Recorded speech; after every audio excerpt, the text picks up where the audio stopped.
Bismillahirrahmanirrahim. Assalamualaikum warahmatullahi wabarakatuh. Waalaikumsalam warahmatullahi wabarakatuh. Nama saya Bahrun dari Cirebon, tapi kelahiran Indramayu. Ada hadis yang konon katanya sahih, yaitu yang kurang lebih maknanya ini, barang siapa mengganti agamanya maka bunuhlah dia. Ini hadis sahih Bukhari kalau nggak salah, Bu ya. Barangkali salah, mohon diluruskan. Padahal ini bertentangan dengan matan dari hadis tersebut. Karena di Al-Quran itu nggak begitu. Allah mengatakan kurang lebih bahwa kita beragama ini tidak ada paksaan. Tapi kenapa ada hadis seolah-olah ini memaksakan? Apakah ini punten? Maaf, barangkali apakah ini hadis orientalis, hasil daripada rekayasa Syekh Abdul Rahman Al-Hulandi, atau bagaimana ini? Ini menurut pandangan Buya seperti apa, Buya? Terima kasih. Barangkali saya ini ada kesalahan ataupun kurang pas dalam pertanyaan. Mohon maaf. Waalaikumsalam warahmatullahi wabarakatuh. Waalaikumsalam. Ya, pertanyaannya, berganti agama dalam hadis itu dibunuh, sementara dalam Al-Quran tidak ada paksaan. Iya, Bagaimana itu, Bu ya? Ya memang. Memang kalau itulah fikih. Itulah fikih. Syekh Yusuf Al-Qardawi, mufti di Qatar, itu disoal oleh wartawan Al Jazeera, ya, ditanya Syekh Qardawi sebagai mufti, ya, kenapa orang murtad dihukum bunuh? Bukankah Islam mengatakan la ikraha fiddin, tidak ada paksaan dalam agama? Jawabannya apa? Ya kalau orang Islam yang pindah agama tidak dibunuh, ya habis umat Islamnya. Gitu jawabannya. Ai.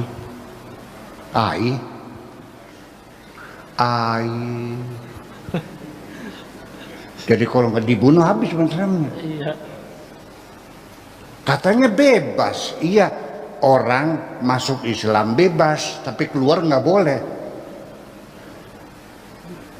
Bulat ngomong. Orang tidak dipaksa masuk Islam, la ikraha fiddin. Tapi kalau sudah masuk Islam, ya tidak boleh keluar. Konsekuensinya ya dibunuh. Jadi kalau kamu sudah yakin kalau keluar Islam dibunuh, ya jangan masuk Islam. Begitu tak pola pikirnya. Ini semuanya oke. Itulah fikih. Ini yang diperjuangkan, ingin diterapkan di negara Indonesia ini.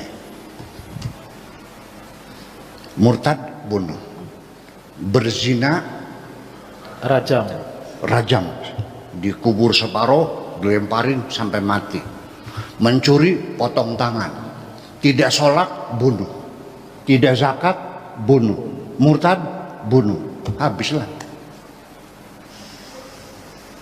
Ya seperti itu. Di kitabnya begitu kok. Terus gimana? Saya tidak berani menyalahkan, nanti saya dibilang murtad lagi nantinya. Iya. Tapi dalil orang berzina dirajam itu nggak ada. Kata mereka dulunya ada dalilnya tuh. Asy-syaikhu wasy-syaikhatu idza zanaya farjumu huma nakalam minallah. Mana ayatnya? Nggak ada, sudah dinasakh. Artinya sudah dihapus. Tapi kenapa berlaku hukumnya? Ya ayatnya dinasakh, hukumnya berlaku. Masuk akal nggak? Undang-undangnya dicoret, sudah dibatalkan, tapi hukumnya masih berlaku. Masuk akal nggak? Ya inilah persoalannya. Silakan nanya lah. Iya, jadi Syekh itu, ini kata riwayat di Sahih Bukhari juga, disimpan sama Siti Aisyah ayat itu tuh, belum sampai disetorkan ke juru tulis. Nah, ini cerita hadis juga, ditaruh di kamar, tiba-tiba habis dimakan tikus kulitnya tuh. Ya kulit dajin, dajin tuh dipatakai ayam sebetulnya mah, tapi kan nggak masuk akal, masa ayam makan kulit ya. Ya kalau di sini mah tikus ya. Yalah, makan rayap lah begitu barangkali. Terus binasa, tapi hukumnya masih berlaku. Terus Nabi sejak kapan menghukumi mati orang yang murtad? Nah itulah persoalannya, itulah fikih makanya. Jadi ya sudahlah, kita nggak usah ributin fikih, ya sudah sajalah. Kita negara Indonesia ini adalah negara Pancasila, Undang-Undang Dasar 45, bukan negara Islam kok. Saya katakan negeri kita ini bukan negara Islam, paham begini? Tapi negara yang beragama. Semua orang yang beragama dirawat, dipelihara, diberikan kemudahan. Kurang seberapa lagi. Tapi ya untuk mengamalkan maling dipotong tangannya entar dulu. Iya dong. Orang pindah agama dibunuh entar dulu. Ayo kita bicarakan dulu dong. Orang nggak sholat dibunuh, entar dulu. Jangan sembarangan, enak aja. Tapi ini fikirnya, iya saya juga tahu fikirnya ada. Ya entar dulu, ini Indonesia loh. Betul nggak? Nah, jadi artinya apapun yang ada di dalam Al-Qur'annya, hadisnya, keputusan hukum-hukum, itu jangan kau anggap sudah final dan berlaku untuk selamanya. Paham nggak? Orang perempuan, walinya bapaknya, dalam fikih boleh dipaksa dikawinkan dengan lelaki pilihan bapak. Suka tidak suka, zawajtuka wa angkahtuka binti Hasanah bimahri kaza wa kaza, sah nikahnya. Betul nggak? Ya. Fikih negara kita melarang kawin paksa. Undang-undang pernikahan melarang kawin paksa. Didemo oleh umat Islam, dianggapnya melarang sesuatu yang tidak dilarang Tuhan, berarti negara kafir. Bayangkan, dikafir-kafirin. Waktu itu zaman Pak Harto ya, diinjak-injak meja DPR nih, didemo oleh mereka, karena negara melarang kawin paksa, padahal Tuhan tidak melarang. Apa seperti itu yang kau inginkan Islam di Indonesia ini? Cak bilang, jujur aja mah. Apakah Islam seperti itu yang kau inginkan? Betul enggak? Ya. Fikih mengatakan cerai di mulut lelaki, kapan saja silakan dan sah, dengan bergurau pun sah.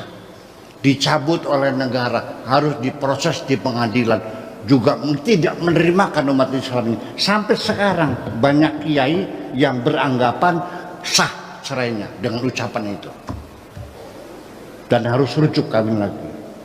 Bayangkan, apakah yang disebut dengan cerai di tangan laki, di mulut laki-laki itu final, berlaku untuk selamanya sampai kiamat, tidak boleh direvisi, tidak boleh diperbaiki. Itu yang jadi masalah. Yuk kita berpikir sehat saja sekarang mah. Betul enggak? Perceraian diangkat ke pengadilan ini dalam rangka melindungi nasib perempuan. Perempuan juga manusia kok. Dia punya hak pembelaan. Enak aja. Sudah punya anak 4, sudah tua, diceraikan, dibuang di tengah jalan. Gimana lagi? Diadili dong. Itu kan dulu belum ada negara, belum ada KUA, belum ada Menteri Agama, ya ucapan. Sekarang udah ada negara. Atau biasa aja begitu aja, maunya gitu. Iya. Sampai poligami juga banyak, ada negara Islam, khususnya Turki dan Tunisia, itu melarang poligami. Umat Islam juga marah, negara kafir. Masa poligami dilarang, Islam lemburannya boleh aja. Itu persoalannya. Jadi Anda selama ini meyakini bahwa Islam sudah sempurna sehingga semua hukum-hukum yang ada di Al-Quran berlaku seumur hidup dan selamanya. Itu kan? Itu seperti itu kan artinya? Itu kesimpulannya. Jadi kita tidak boleh memperbaiki, menyempurnakan. Itu yang jadi persoalan. Jadi ini akarnya sangat penting sekali. Dan nanti di penghujungnya yang saya khawatirkan adalah kalau orang tidak sholat dibunuh, orang tidak zakat dibunuh, orang berzina dibunuh, orang mencuri dipotong tangannya, hukuman-hukuman fisik, sampai ada di hadisnya di Madzhabul Arba'ah, saya bertanggung jawab, ada hadisnya ya.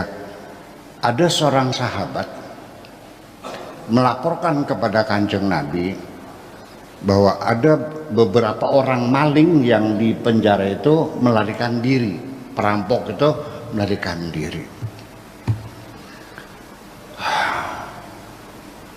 Kata mereka, bagaimana loh? Kata Rasulullah, kejar mereka, tangkap dia. Iya, potong tangannya, cungkil matanya. Ini ada hadisnya, ada cungkil matanya. Hadis loh. Anak masuk akal enggak? Nabi Muhammad menyuruh sahabatnya mencungkil matanya maling. Percaya enggak? Kalau mencuri lagi gimana? Potong tangan kanannya. Kalau mencuri lagi potong tangan kirinya, kaki kirinya. Kalau mencuri lagi potong kaki kanannya, dipotong semuanya. Seperti itukah nabimu itu? Ya, saya yakin nabi saya orang yang sangat santun dan sangat manusiawi, tidak sekejam itu kok. Hadisnya ada. Mangga silahkan. Di kitab Madzhabul Arba'ah, nanti kapan-kapan ingetin saya buka supaya jelas ada hadisnya gitu. Itu aja persoalannya. Jadi begini aja lah, kesimpulan terakhir, nanti tidak akan pernah selesai, polemik ini tidak akan selesai. Yang terakhir gini aja lah, yuk kita ke depan, kita berpijak pada satu pijakan, sinkronisasi, perpaduan antara keindonesiaan dan keislaman yang kita sinkronkan bersama sebagai tempat berpijak kita bersama untuk menatap masa depan kita bersama. Itu saja. Terima kasih.